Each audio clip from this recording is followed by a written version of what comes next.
Hello and welcome to Food Did What Now? My name is Emily Brighty and this is the show where I answer those pesky food origin questions.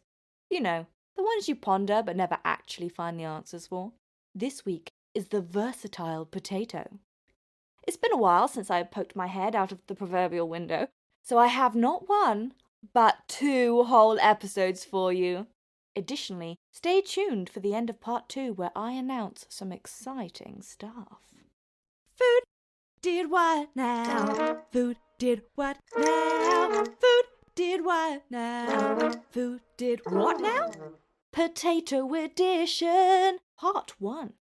Hello and welcome to another episode of Food Did What Now? I have with me my wonderful guest, Verity Best. Say hello, Verity. Hi. How are you doing, Verity? I'm really good. I'm so good. Woo! I can't wait to talk about food. Wonderful, wonderful. Before we get into the episode, could you share with us a foodie fact about yourself? Yes. Thank you. Yeah, I can do that. I just want to say I really like the way you say food did what now? Thank It's you. really excellent. I do actually have a food fact. I've been eating a lot of hummus recently. Because I just found out that it tastes nice. And so I've been just shoveling it in my mouth all day. I've been eating so much hummus, I'm actually slightly worried it's a problem. That's a food fact about me. Literally, it's just been weeks of hummus. Weeks of hummus. Yeah. Wow. Every time I see it, I just get really excited. I've been buying it from the store. It's really bad, actually.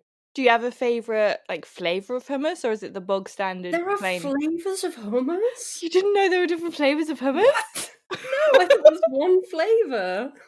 Hummus flavor. No, so you can get red pepper hummus, you can get spicy hummus, you can get all sorts. Oh, you don't know what you've done. You've opened up a whole new avenue here.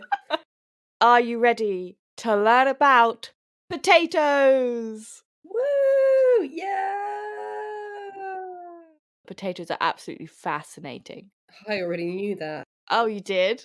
Yeah, I didn't need to research. I just need to take a little look. At what? Potato. Okay. To begin with, I asked my audience when they thought potatoes were discovered. Would you like to guess before or after you've heard their guesses? Because you're going to guess either way. After, because then I can use them. Okay. So our first suggestion is, when was Ireland invented? What? Wait, were they asking you a question to your question? That's wow. I think so. That's very meta, isn't it? That is clever. Someone else said they feel ancient. Me too. Someone else said older than cucumbers. Oh, okay. See, they're in the same mindset with the Yeah. cucumbers. A lot of people don't seem to understand the question. Just giving you random statements. Yeah. Oh, here we go. We've got 1151. That's the Okay. suggestion. Yeah. Doesn't say whether it's BC or AD. Oh, here's another one. Right after Ireland was invented. What do they mean invented? Like an old man was just suddenly like, you know what would be fun? Do continue. Oh no, I'm not going anymore. When someone first washed their feet in their cooking pot. Yeah, I think some of my followers might need they need something. You're just savagely roasting your followers right now. I wouldn't do that, Emily. Anyway, 500 BC. Was that the answer? Oh no, this is another guess. Oh, okay. And then we've got 1000, and then someone else has said 1000 BC. So yeah, the guesses the actual guesses for dates we have are 1151, 500 BC, 1000, and 1000 BC. Okay. When do you think the potato was kind of discovered? I'm thinking probably BC. Any more specific than just BC? Well, I feel like I shouldn't be too specific because, like your followers, Maybe I should just give a general. I don't know. Did the Greeks do they have like potato-based diets? I don't think massively. They seem like a staple. I'm gonna go 1200 BC. Okay. So the earliest recorded evidence of a potato was in 6000 BC. Okay. They were found in the Peruvian Andes around Lake. Oh goodness, the names I've come across with this podcast is Titicaca, high in the mountains. Sorry, what? It's spelled Titicaca. Okay, yeah. Some little fun facts about potatoes. They're very good for you. With the exception of vitamin A and vitamin D, they contain every vitamin you need.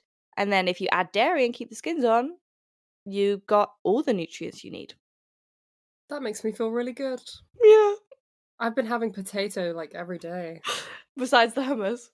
Yeah. Maybe I should dip potato in hummus. That'd be good. Potato wedges in hummus. Yeah. Mm. For every 100 grams of potatoes, you have 2 grams of protein. That's not a lot. They are 80% water and 20% solids. Really? Yeah. That's a lot. Mm-hmm. But they're very high in carbs, right? They're carbohydrates. They're carbohydrates, yeah. But they're also a really good source of fiber. Oh, wow. Mm. I was feeling bad for eating so many, but now I feel good. It depends how they're cooked. Oh. If you boil, roast, or steam them, it keeps a lot of the nutrients in and stuff. And it's healthier for you. Okay. Well, I'll bear that in mind. Thank you. Yeah, no worries. I made potato salad. Oh, yeah? Yeah, but the mayonnaise was off, so I had to throw it all in the bin. Oh, no, I'm so sorry. I know. Yeah. I actually looked this up. This is a food fact you can get from me for free. Oh, thank you. If you smell your mayonnaise and it smells like vinegar, it's gone off. Don't eat it. And if a liquid is formed at the bottom of your mayonnaise. Oh my goodness. How long have you had that mayonnaise for? Since March. Which I thought would be okay, but if you open it, you shouldn't use it 3 months after. Okay. And we're on the 4th month now, so I think it's just...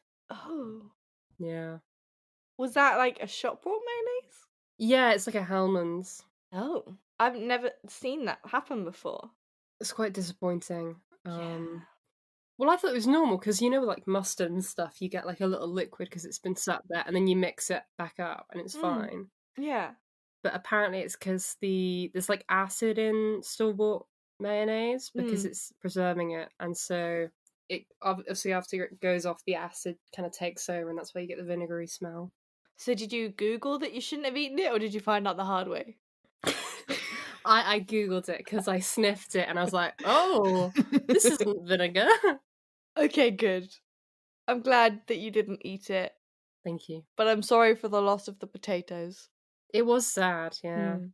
Did you already make the potato salad? Yeah, like it was fully made in the bowl, ready to go. Oh.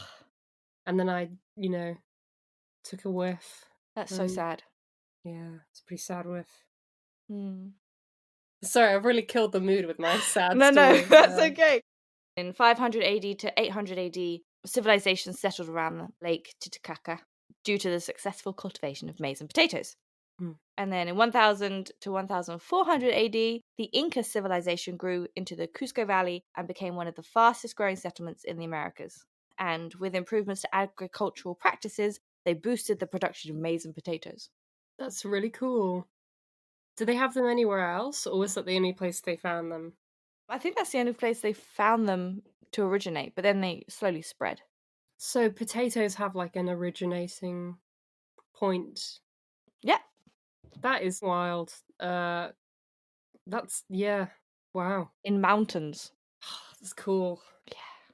And such cool names as well. Yeah. They really knew how to name stuff back in the day. Not anymore. No. The potato was heavily used within the Inca civilization, and it was labelled the people's food. They actually measured time by how long it took to cook a potato. That's brilliant.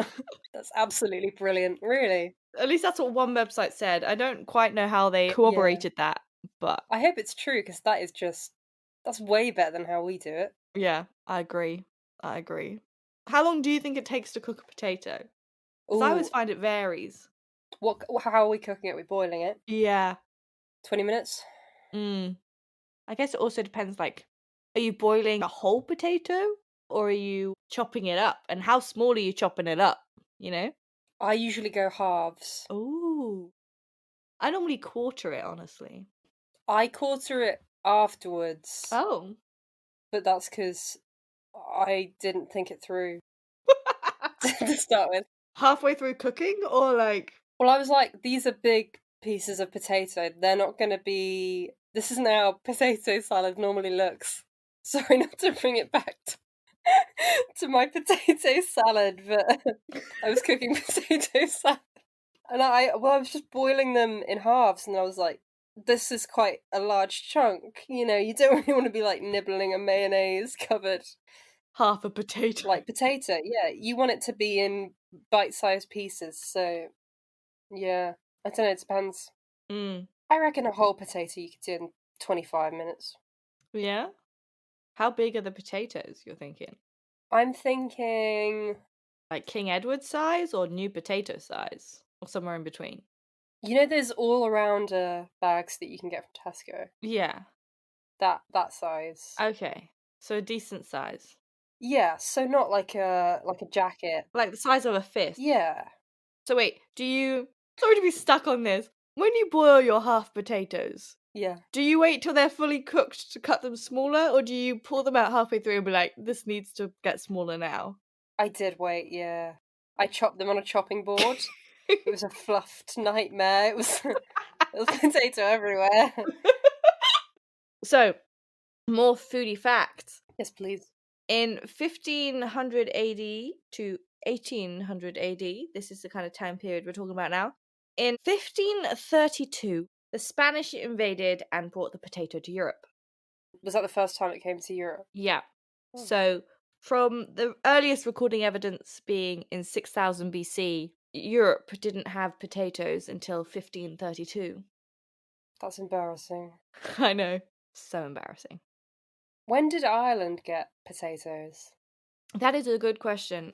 When I was researching, I couldn't find a specific year.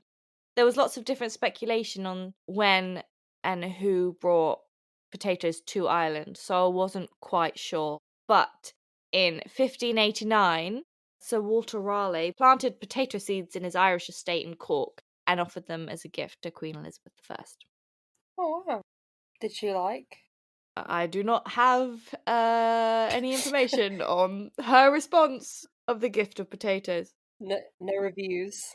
unfortunately. Uh, Potatoes didn't grow well in Spain because they were used to 12 hours of sunlight in the Andes.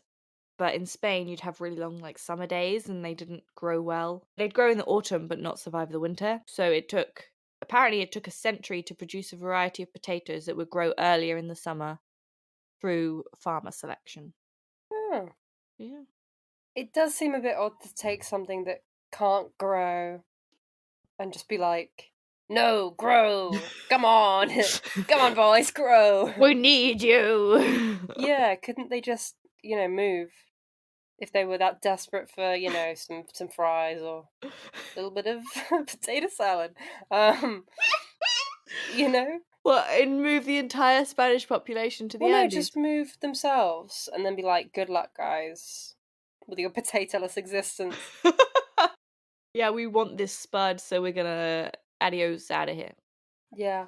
It's really weird how Ireland is so, like, not to go back to Ireland again, but it's so, like, stereotypically associated with potatoes. Hmm. They're not even, like, supposed to grow in Irish conditions, apparently, No, right? but they did grow very well in Irish conditions. Oh! Oh, I take it back then. It may have just been because a variety was cultivated that grew well there, or it just happened to like the consistency of Irish weather. Maybe it just really liked Ireland. Yeah. It was like, this place is great. I do actually, okay, this is off topic, but I have an Irish friend who doesn't like potatoes. He'll be very happy that I mentioned him. What's his name and address? I have both, but I won't give you one of them. So his address is no. No, he's called Ryan. Hi, Ryan. Hi, Ryan. So he's currently in Ireland at the moment. That must be quite difficult, just because it's kind of a staple dish. Like, that is it's a pretty consistent part of my diet. I don't know about you. Yeah, it's pretty. I have potatoes a lot.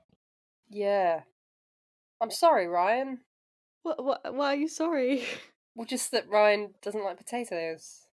He's not mad on potatoes. I think he'll eat them, but like they're not his favorite. Oh, okay, so he doesn't like hate them. He doesn't hate them. Like he would not spurn them or chuck him off his plate, but Burn them. The fiery depths. Yep. But I think if he's given them, he'll eat them. But they're not his favorite. Anyway, it took nearly 4 decades for the potato to spread through the rest of Europe. It's not very long. No, that's not actually 40 years. Yeah, in the Oh, grand scheme of things, that's quite quick. yeah. They must have been a hit with the Queen. Yeah, must have been. Yeah.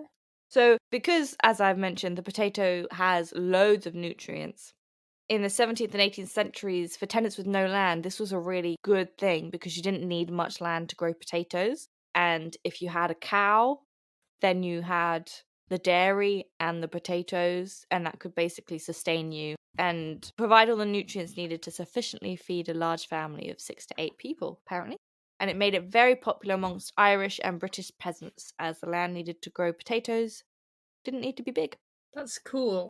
Yeah, well, I do associate like Middle Ages with potato farmers. Mm. Plus, knowing that you get like all of your vitamins from. Is it true that often like peasants would be healthier in their diet than the wealthy? Yeah. The diet of wealthy people would be more focused on like decadent things like meats and sweets and stuff. They wouldn't really, they think vegetables were disgusting. But because peasants just didn't have much money, they'd mainly eat vegetables. So they were a lot healthier because they got a lot more of the nutrients that you actually need to be healthy. Hmm. Yeah. And you're not actually supposed to eat that much meat, are you? I was looking at the wheel though. You know that food wheel Yeah. that the NHS has, Mm-hmm. and the meat bit is really small, and the carbohydrates bit is really big. So you should eat potatoes. Yeah. When I was researching for this episode, I was talking to people about it. And one person said it was really interesting to hear about the vitamin thing because whenever you go to a dieting place, they're always like, you cut out carbs or you stop eating potatoes. That's the first thing to go. But it's actually really healthy for you to eat potatoes as long as they're not like deep fried in fat. Just to put that out there. But yeah, it's really interesting to see that people get rid of things out of a diet because they're focused on certain aspects but not others. So they're not focusing on the vitamins you need and things like that, but more calories. If that makes sense. Yeah, I find that interesting. I have. Yeah, it's weird. It is weird because you obviously getting rid of a lot of good stuff that you need. Mm. Whereas you could just eat less if you want less calories. Yeah. They do say portion size is, yeah. Yeah. And it's also about if you do want to lose weight, it's just about expending more energy than you're eating, burning more calories than you intake. Yes. But yeah, I had a personal trainer for a while, so learn all about that. I remember. Do you? Yeah. Oh. You kept being like, sorry, I've got to go meet my personal trainer at the swimming pool. Oh yeah. Potatoes spread from the British Isles to Europe, and by 1740 they were found in Prussia, Poland, and Germany, and reached Russia in the 1840s. Although successful in those countries, France was not having any of it. Parliament banned potatoes in 1748 as they considered potatoes to be fit only for pig consumption and thought them poisonous and a possible cause for leprosy. That's really stupid. Yeah. Which government said that? The French. Oh, okay. Where did they get the idea that it was poisonous? Well, it is part of the nightshade family, which Oh. is a poisonous Well, like, it has poisonous things. Can you tell me more? What? It's part of the nightshade family? Yeah. So it is related to the tomato, the eggplant, and tobacco, to name a few. And the leaves of the potato plant are actually poisonous. Oh. Yeah. So in a way they're correct. It is if they eat the wrong part of it. Yeah. Right. Well, I guess we can all guess what they were doing, can't we? Yep. You could actually suffer from potato poisoning if you eat the stem and leaves, as they can, Sorry. because they contain a toxin called solanine. Solanine. And symptoms of this: fever, nausea, abdominal pains, vomiting, and headaches. Jeez. Okay. Well, I guess I won't be doing that then. Okay, good. Thank you. Yeah. Wouldn't want you to suffer from any of those symptoms. Wait, but don't potatoes grow from the ground? Yeah, they are part of the root of a plant. Yeah. So which bit do you need to get rid of? Anything that's above the ground, Okay. So anything below the ground's fair game. I think. Well, at least the potato part. Yeah. I think I won't grow my own. Okay. Once you have a potato plant, if it's fully grown, you just kind of like dig it up, and then you have the potatoes. Oh yeah, okay. It's not too hard to tell. Yeah. As long as you're not eating stems or leaves, you're fine. Yeah. I guess that's quite a common thing. Are apples at all related to that whole poisonous thing? Because I know they've got cyanide in them. Solanine can be found in foods that aren't part of the nightshade family, and that does include apples, but apples are not a nightshade. Okay. They've got cyanide in the seeds, right? Yeah. Yeah. Okay, so where we were. The French did not like potatoes, okay? And then a man named Augustin. Oh, I'm probably not going to say this right. Anyway. Do your best French accent. Oh no. Augustin Parmentier. No, that was terrible. That sounded quite good, I thought. Yeah. Yeah. So a man named Augustin Parmentier made the potato popular in France. What did he do with it? So to start off, he was a prisoner of war in Prussia and was only fed potatoes. And bear in mind, as a Frenchman, he thought they were poisonous. Oh. Yeah. But then this was the only thing he was given to eat. And then he comes back, realizing that his health has not suffered for it, and then becomes a massive advocate for potatoes. That's really cool of him. I'm glad that he's spreading the word. Yeah. Telling everyone it's not poisonous. Stop eating the leaves. Stop. Yeah. He wrote papers to change people's minds, and then he also did loads of publicity stunts. He had dinners with guests, famous people like Benjamin Franklin and other celebrities of the time. After a while, King Louis XVI in 1781 gave him a plot of land in which he grew potatoes, and he stationed guards around these potatoes. He told the guards that if they were offered any bribes, they had to take it, no matter how big or how small, and to let thieves get away with the potatoes. And so he basically used psychology to make the potatoes popular by being like, oh, you can't have this. This is precious. And so people would steal it. Oh, okay. That's really clever. Mm. That is actually kind of genius. They should use that as some kind of strategy for like marketing, right? Ooh. Like Benson for beds. That'd be quite hard to steal a bed though, to be fair. Do you actually want your stuff to be stolen? No. Wait, hang on. This doesn't work. It is rumoured that Frederick of Prussia did a similar thing, but other sources say that's not true and it was Augustin Parmentier.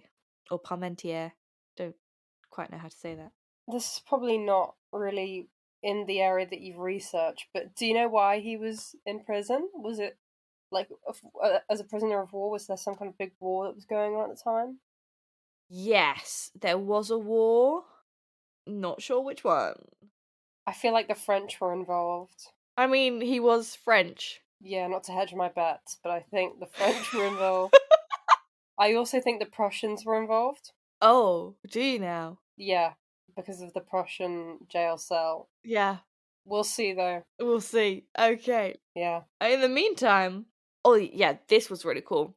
So when wars ravaged Europe, villagers found they wouldn't be taxed on their crop potatoes as they were harder to plunder and tax because The taxman, when you had grains and stuff, they could come and see your field as it was growing and get an estimate of how much to tax you. But you couldn't really do that with potatoes because the yield was underground. And Oh, yeah. it's also a lot harder to plunder because you got to dig up a whole field of potatoes if you want to take that. Yeah. It's a lot of manual labour. Yeah. It was really useful because it protected their food supply during the 7 Years' War and the War of Austrian Succession. Farmer selection helped to cultivate varieties more suited to each climate, causing them to flourish.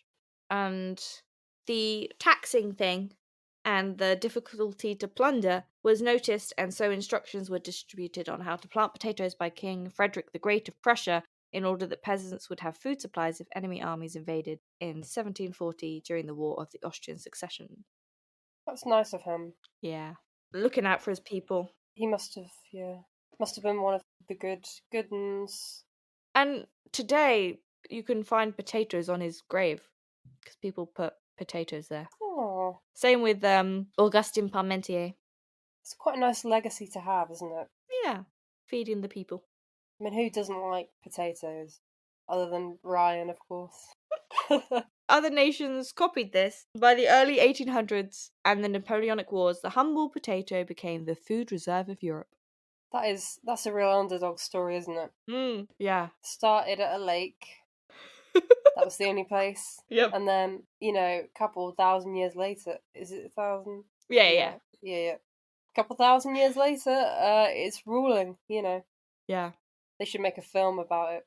I mean, I think that would genuinely be quite an interesting film, honestly. The journey of the potato, its rise in power. There are various books about it, actually. It's really cool because basically potatoes changed history.